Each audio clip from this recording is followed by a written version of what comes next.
I've come up with a way to totally eradicate this whole idea of rejection in sales.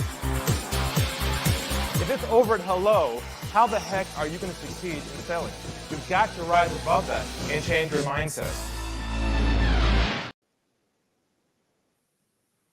Hi, everybody. Welcome to the Stump The Guru show. Hope you're doing well. It's Ari Galper here, and welcome to our many folks and listeners around the world who listen every time we have an episode that comes out. This obviously goes to our podcast as well, but we are live today, and we have folks who are listening from around the world. It's a chance to have people jump on live, ask me a question that they like. If not, I've got Sam, my co-partner, here with us, that we riff off lots of interesting topics that are relevant to our experience on the front lines every single day. And if you don't know who I am, I specialize in trust-based selling. For the last 25 years, I've honed the art of being able to compress a sales cycle, build trust with potential clients, collapse the time that you spend with them to really hone in on the art of trust building in a short amount of time with our own body of work, a languaging, a mindset shift, really a category of one level of thinking here because of the amount of time we've spent developing this. And so it's exciting. We hear success stories all the time. And so I do have a theme for today, but I want to first mention something very exciting. We're soon going to be launching what's going to be called Ari AI. That sounds kind of crazy, but for the last 6 months, I've been working quietly on this. I built my own system, repository, private vault of 25 years of my work, all in its own private AI system. It's not available on ChatGPT or anywhere else in the world. You cannot get it. It's all private. In fact, many years ago, when the internet started to grow, a lot of experts put all their content publicly online, which got scooped up by all the general ChatGPTs in the world. But I decided not to do that. I kept all my 25 years of work in a private vault online. And now, thank God, I lived long enough to experience this technology. And we built our own brain, Ari's brain, so to speak, in its own system. And it's phenomenal. We've had clients using it now. They're calling it their third brain. They're calling it the business partner they never had. It's like having me at your desktop, in your pocket, on your phone, 24/7, but not just me, superhuman me. And I feel very dumb a lot of times when I'm talking to it. But yeah, it's pretty amazing. And if you like the work I've done for over the years, this will be a game changer for you, having access to it. So if you're interested in being part of the launch coming up soon and a trial to use it, just go to our unlockthegame.com website, go to Contact Us under the Us tab, and let us know. We'll add you to the list. But this will be a game changer, having Ari AI accessible to you 24/7. It can do so many things like that you can't do publicly. You can take transcripts of your conversations, put it in the system, and it will analyze your conversation exactly as we would do it in coaching, but even better. It will rewrite your emails my way. It will, you can kind of give it a mission brief. It'll unpack your challenge. It could be sales, it could be marketing, a business challenge. It could be even relationships, because it's all based upon trust-based communication. And it's 25 years of all my work, almost 17 million words in there. That's probably 1% in the world of all experts. So it's private, not available anywhere else in the world but here. So if you want to get access to that, it'll change your fortunes for a long time in your life in many ways. So just go to unlockthegame.com, click on the Us tab at the top, contact us, and let us know you want to be first to access that, and we'll let you know. Anyways, back to the show. The theme today, as you probably saw on the LinkedIn post, is the concept of a roadmap and why having a roadmap is so important in your sales process. So what is a roadmap in our context? So we have figured out that when you're on our first session with someone, our first meeting, and after you've gone down the iceberg, really help them understand their situation, their problem, and then take them even one level down from there to what I call the COI, cost of inaction. What's it costing them not to solve their problem? And they agree to that. And then you segue with, is this a priority for you? I have created something called a roadmap. It's a visual way to show people how you solve their problem. Now, it's not your solution in there. It's not your pricing, but it's a meta step before that, where you literally show them a diagram of what your process is, your framework for how you solve their problem. It's a lot of people already have. I ask a lot of clients, do you have a roadmap or a framework? And they do show me something, but it's got different colors and arrows and circles, and it looks like it's very confusing. It looks like a highway. Um, and I ask them, do you show this to prospects? They go, well, show it to clients. And some prospects, I go, do they understand it? Well, yeah, I think so. I understand it. And I say, that's fine that you understand it. But you have to simplify what you understand, simplify the complex to make it simple for your prospect. And then they go, what do you mean? So then I reorganize the roadmap into a linear format where left to right. So in the left, it might be stage 1, discovery phase, right? Unpack the situation. Phase 2 might be analysis, implementation, go live, or monitoring. You have to really think about how to unpack your process for your prospect, because when they see your process, they believe it. When you talk about it, it goes in one ear, out the other ear.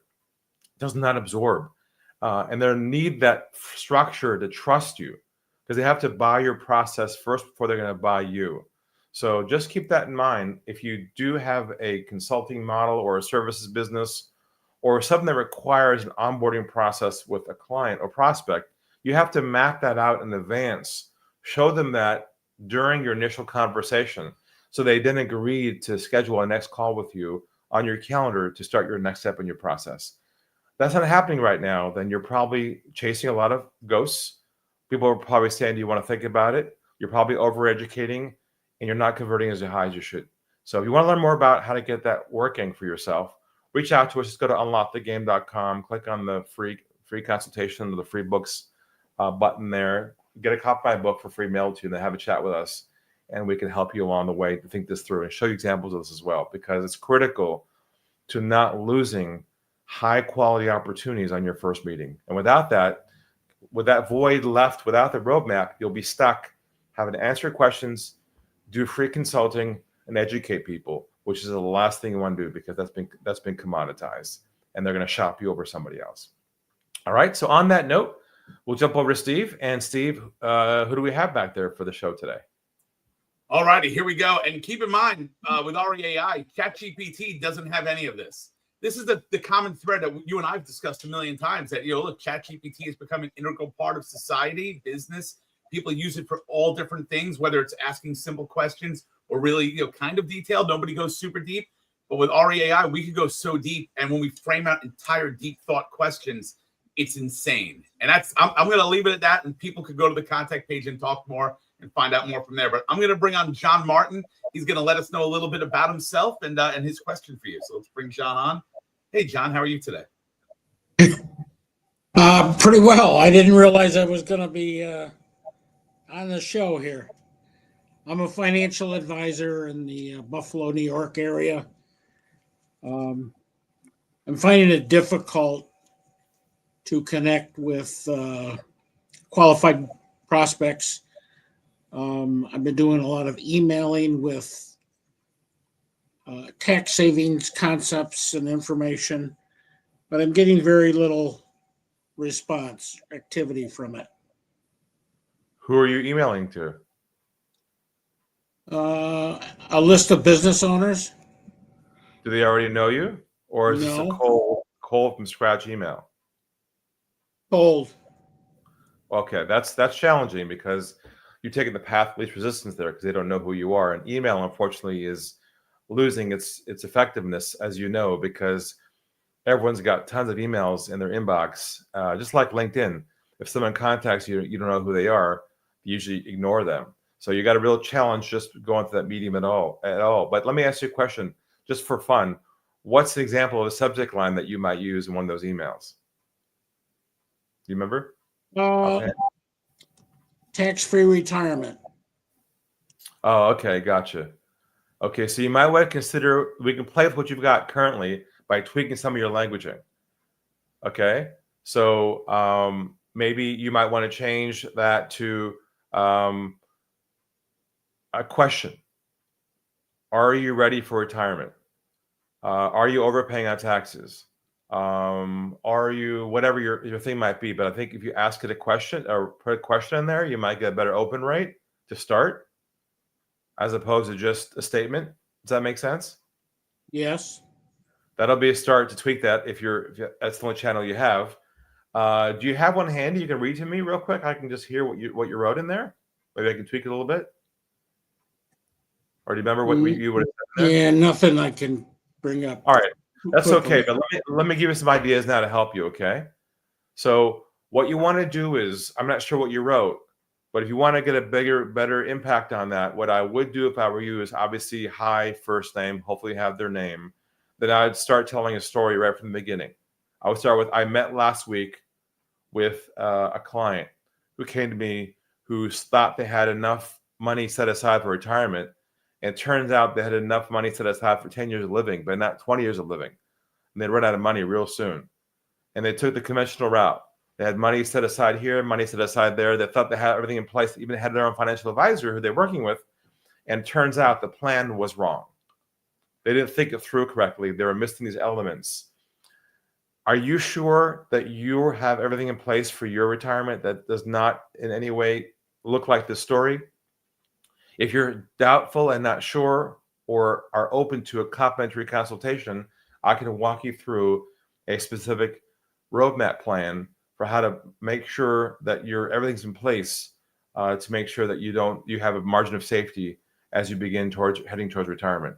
If you're open to that, please drop me a quick note. We can have a chat. Warmest regards, John. I hope that's recorded. It is. Now, this is recorded now. Let me tell you, my REAI coming out. You can have all your emails written in there, probably better than I just wrote it.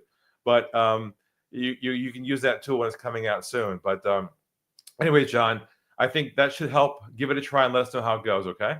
Yeah, okay, thanks. All right, good to see you again. No problem. So we are back to Stump the Guru show. Hopefully you're listening in. We're super excited for REAI coming out real soon. Go to contact us on our website and make sure we know you want to be first access this and have a trial. It's mind-blowing. It's hard to conceptualize it, but having me with you 24/7 to ask any question or any scenario, anything you like is going to be pretty, hopefully, amazing for you. So again, on this show, we usually have folks who jump in live to ask us questions. If we don't have anyone who's here today, then Sam is always here, my co-partner, where we chat about things that we see in the front lines every single day. I'm on the front lines every day talking to new clients, new prospects, handling our marketing. So I'm not an armchair sort of CEO. I'm active because I enjoy it. And so we see a lot happening as times progress with technology and economies and political changes. But there's also a lot of things that don't change. And those are my favorite things to talk about, things that do not change. Principles, things, old behaviors that remain the same. So we'll bring Sam in. Steve, can you pull Sam in? And Sam and I will have a bit of a chat. Hey, Ari. How you doing? Good to see you. Good. Yeah, Good. I was thinking about some of the things you said there. Actually, something just quickly popped into my mind that you're talking about some of the things that don't change, and I was hoping you could give me some context on what I see. A lot of people still have this conditioning in their mind is they still believe they have to have this relationship building and long sales cycles. People still think that one meeting isn't really enough, and sometimes I've talked to people, and this process goes on for years. And I think years of having conversations, and they genuinely believe that that's the way it needs to be done. You need to build a relationship, and I was just hoping you can give me some context around that and give me your thoughts as to, because that's something I notice a lot with people. That's a sort of bit of a conditioned system belief in their minds. I just had the same conversation with a very high-level consultant, a business consultant, who gave me a scenario. I asked him, who do you have right now in your ecosystem that you're chasing? People we met with who are not committed. And he told me one example. He said, I've got a really high-level opportunity. I've been building a relationship with him for the last 8 months. I go, what do you mean? We've had lunches. We've met. I know his wife. He's working on the old model of trying to become their best friend first in the hope that will lead to business. Now, I'm not saying that doesn't work, Sure, that can work over time. If you want to wait a long time and hope at the end they work with you, sure, you can roll the dice with that one. But what I said to him is, well, how deep have you dug into his problems in those meetings around his situation with his business? He says, well, we touched on it, but I didn't want to kind of cross over the relationship side too quickly. I don't want him to feel like I'm trying to get his business. And I said, Yeah. now, wait, whoa, hold on a second. What's happening here is you're overemphasizing the need that you feel you need to have for him to like you, to trust you. And the reality is, in this economy, these prospects of yours out there don't even have to like you to work with. They just have to trust you. Trust is different than relationship building, because here's why. Relationships take a long time to build, which equals long sales cycles. Trust can take one meeting to build, like going to the doctor and you being the patient, right? As long as you know how to deep dive inside their world and unpack their problem in a heartfelt, bedside manner, empathy way, with the right languaging and the art form behind this, and show them a path to fix their situation if they have a serious problem, that can all be done very quickly if you can let go of your deep-seated need to be liked first. Now that goes really subconscious, and a lot of us grew up with the know, like, and trust model. I think that's what you're referring to. Yeah, that's right, Ari, and it comes down to what you've always said in the past, is that be the doctor, emulate that model. And I remember one thing you said a long time ago was that doctors don't do coffee. Doctors, Right. no, they don't want another friend. You don't want another friend. No one really wants another friend. They've got enough friends.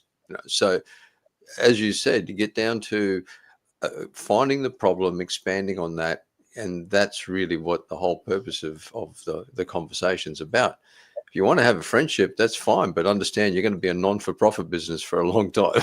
That's true. Sam, let's put our chat on hold for a minute. I see Norris coming in, one of our favorite clients.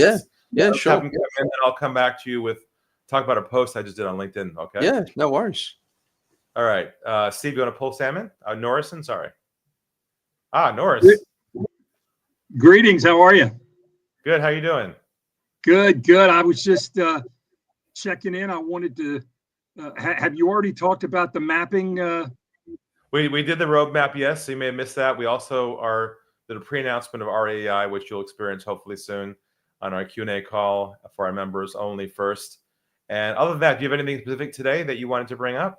Just wanted to let you know that yesterday I met with a couple of prospects, drew up the map, and it was amazing. It just Really brought everything together. They could see the process, they understood it, and they're coming aboard. Wow. So was that a physical meeting or a Zoom meeting? Physical. I had a Zoom meeting with him prior, but I had not shown it to his wife. So I got him in, and they were I'd pretty much closed the sale prior to the meeting, because this was more now discovery. But the first thing we looked at was the roadmap, and it really did cement the deal. Amazing. I've got one right here. Let me show the audience, because when I used to do a lot of physical meetings, I used to bring with me, like you, a roadmap. Here's how I do it. I put in a tube like that, kind of like an architect. I had it under my arm. I'd walk into the meeting, and they go, "What's in the tube?" And I said, "I'll show you in a few minutes." And when the time came, I literally was pretty dramatic. I grabbed the top of this cap, pulled it out. It kind of popped. They're kind of like excited. And out came the roadmap. This is one we used to use a while ago, so we don't use it now, but you'll see the format for when watching the show right now on video. It kind of looked like that. We laminated it. It was extra large. And we walked through our process with it and laid it on the table. Every head would come up and like this on the table, go, "Whoa, what's that?" I walked them through it, and I said, "Where would you like to go from here?" They always would say, "What's the next step?" And next thing you know, they're onboarding. So I'm so glad that you came in to tell everyone that what I'm sharing with them is works and is powerful and it's simple, but most people kind of miss that. And I'm glad you're using it now. Yes, sir. Thank you very much. Norris, I'll see you soon. Take care. All right. Steve will pull Sam back in and we'll continue on. But that's so great to have someone come in live, impromptu, to reinforce what we're saying here as something that's dramatically effective if you just are willing to step up, learn how to use it, and makes a big difference. So let's chat a little bit about the post I did this week on LinkedIn. Getting a lot of traction around the numbers game. And I posted about how no longer is it a numbers game anymore. It's more of a trust game, and the whole shift around that. What are your thoughts about that? Yeah, I saw that. It was interesting. And I also like the way that you said that. And it's a bit of a bold move, but you said people don't need more sales training. They need just trust training. And really, that whole volume game has been another conditioned thing that we've been brought up with. You know, you just keep doing more. And I actually had a client recently that said, oh, well, look, it's no big deal for us because we've always got more clients coming in. Same philosophy. You know, more is not really the answer. It's actually quality. And it's because here's the crazy part. You're going to spend the most amount of time, same amount of time on a client, whether they're big or small. Why don't you just focus on the quality and go with the big ones? Well, what's your take on that? Same thing you said before. I was in California a couple of weeks ago. I was invited by UCLA, their business school, to speak at their conference for their CEOs of their alumni.